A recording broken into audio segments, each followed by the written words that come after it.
Hello friends, आज हम सेट्रिक्स information security limited IPO की डिटेल्स जानेंगे। जो हमारा ये आईपीओ है, इसकी बेसिक नॉलेज की हम बात करें तो यहाँ पे क्या है, आईपीओ की जो डेट है वो 5 जून से लेकर के 7 जून तक है। जो आईपीओ है हमारा सेट्रिक्स आईपीओ है, उसकी जो फेस वैल्यू है शेयर्स की वो 10 रुपीज़ है।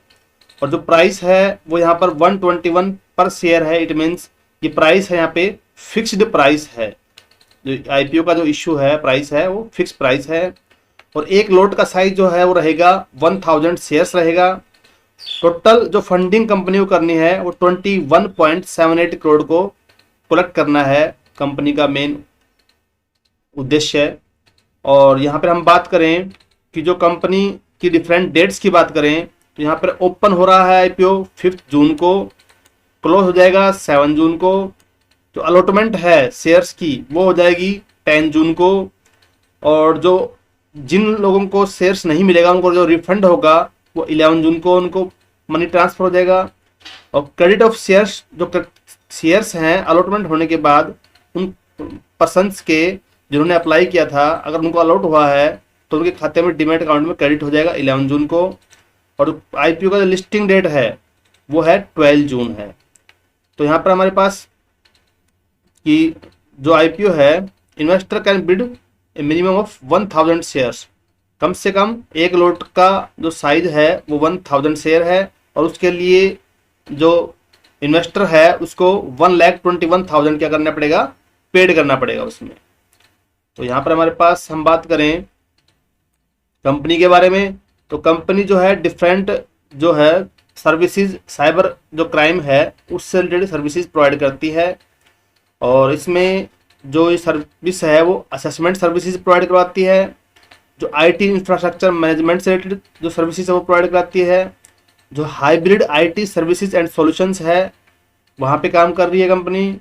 और मैनेजमेंट सिक्योरिटी सर्विसेज है वो सर्विसेज ये प्रोवाइड करवाती है डिफरेंट। कंपनी के पास अक्टूबर 2023 को 145 जो है वो एम्प्लॉयज थे। तो यहाँ पर हम बात करें आगे कि जो इसकी बैलेंस शीट से रिलेटेड, तो यहाँ पर असेस्ड है इसके पास क्या हो रहा है, 950 लाख है अप्रोक्सीमेट। और 1449.07 लाख है 2022 को। और 23 को ये 2567.06 लाख है। और यहाँ पे हमें दिख रहा है कि जो इसकी असेस्ड है वो कंटिन्यूसली क्या हो रही है, इंक्रीज हो रही है।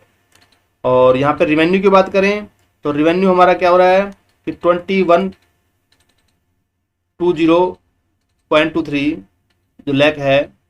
और यहाँ पे 23 और यहाँ पे 37 और यहाँ पे 30, मतलब अप्रोक्सीमेट दिख रहा है कि जो कंपनी की जो रिवेन्यू है वो भी क्या हो रही है, इंक्रीज हो रही है कंटिन्यूसली। और इस पर अगर आफ्टर टैक्स के जो प्रॉफिट है, प्रॉफिट आफ्टर टैक्स है वो 193 लाख था, ये 214 होगा, 400 हो गया। और यहाँ पे 250 हुआ है।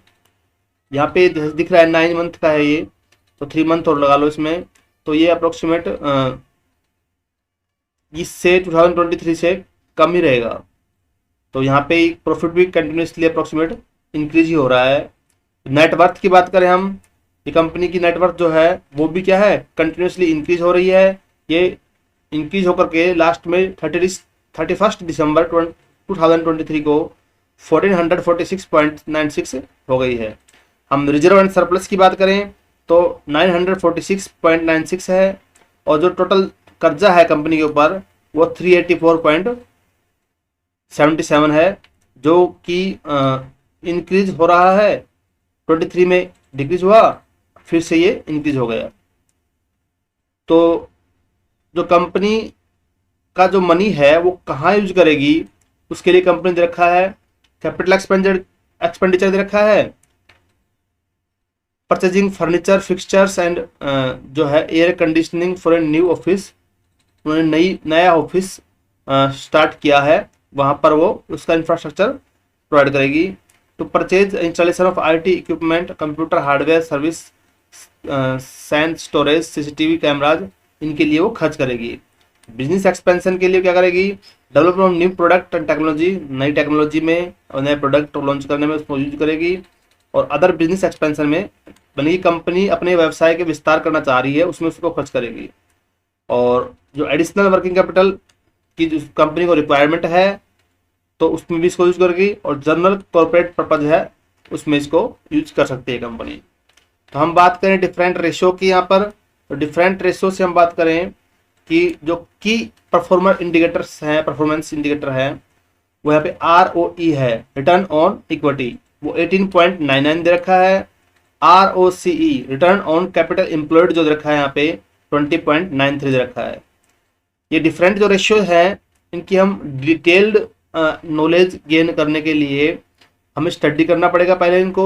और इन केवल इन्हीं रेशियो से हम इसका अनुमान नहीं लगा सकते हैं कि कंपनी अच्छी है कि बुरी है। हमें इससे रिलेटेड जो इस सेक्टर की जो डिफरेंट कंपनीज है उससे कंपेयर करेंगे इन रेशियोज को, तब हमें पता चल पाएगा कि एक्चुअल में जो रेशियो है ये वो कम है कि ज़्यादा है। तो यहाँ पे डेब्ट इक्विटी रेशियो है वो 0.27 है। और यहाँ पे जो रिटर्न ऑन नेट वर्थ है वो 17.33 है। ये प्राइस टू बुक वैल्यू है वो 5.07 है। और जो प्रॉफिट आफ्टर टैक्स मार्जिन है वो 8.26 है। ये डिफरेंट जो इंडिकेटर्स उन्होंने दे रखे हैं। तो इनके अलावा भी बहुत से इंडिकेटर होते हैं, उनको भी हम स्टडी करके ही अनुमान लगा पाएंगे कि जो आईपीओ हमें परचेज करना चाहिए नहीं करना चाहिए। और कोई भी आईपीओ परचेज करने से पहले आप अपने जो फाइनेंशियल एडवाइजर है उसकी सलाह जरूर लें और उसके बाद ही कोई डिसीजन लें। तो आप अच्छे से रीड करें और नॉलेज गेन करें, तभी आईपीओ परचेज करने के बारे में सोचें। थैंक्स।